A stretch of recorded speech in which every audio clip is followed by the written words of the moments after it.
अब संभल के बाद अजमेर दरगाह को लेकर भी विवाद बढ़ रहा है। हिंदू पक्ष दरगाह को संकट मोचन महादेव मंदिर बता रहा है।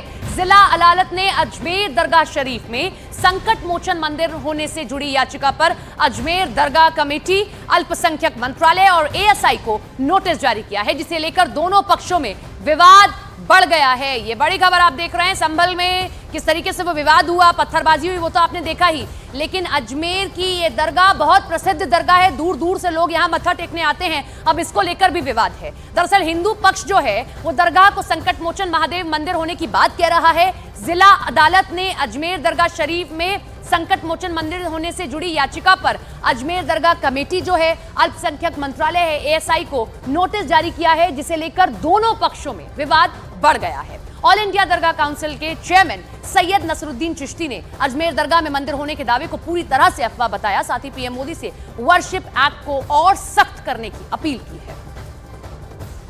ये जो एक तो नोटिस आया है, क्या कहेंगे पे?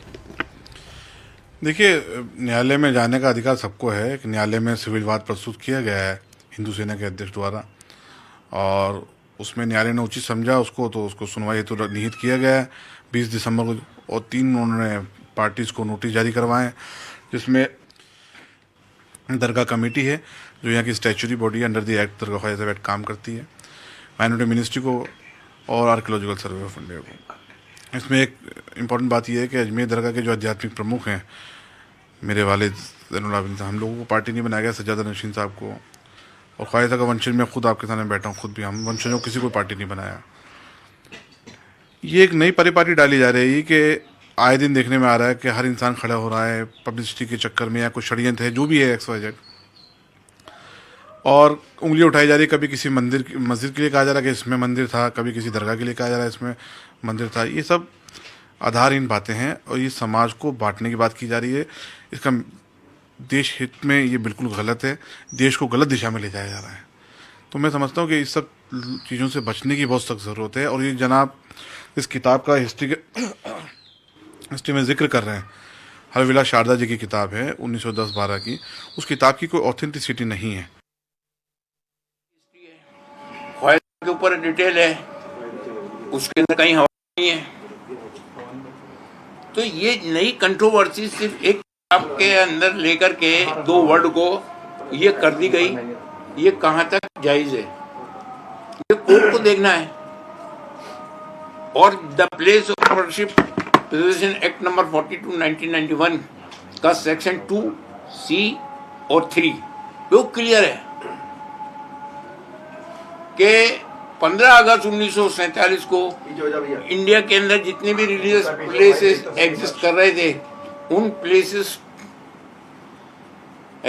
प्लेसेस की position after passing the act as it is रहेगी, एक्सेप्ट बाबरी मस्जिद।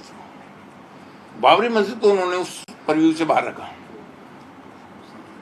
इसके अलावा समय समय पर जो हिस्टोरियन हुए हैं, हिस्टोरिकल हिस्टोरियन, उन्होंने अपनी बुक्स लिखी हैं इंडिया की हिस्ट्री के ऊपर, अजमेर की हिस्ट्री के ऊपर, अजमेर मेवाड़ की हिस्ट्री के कई किताबें हैं।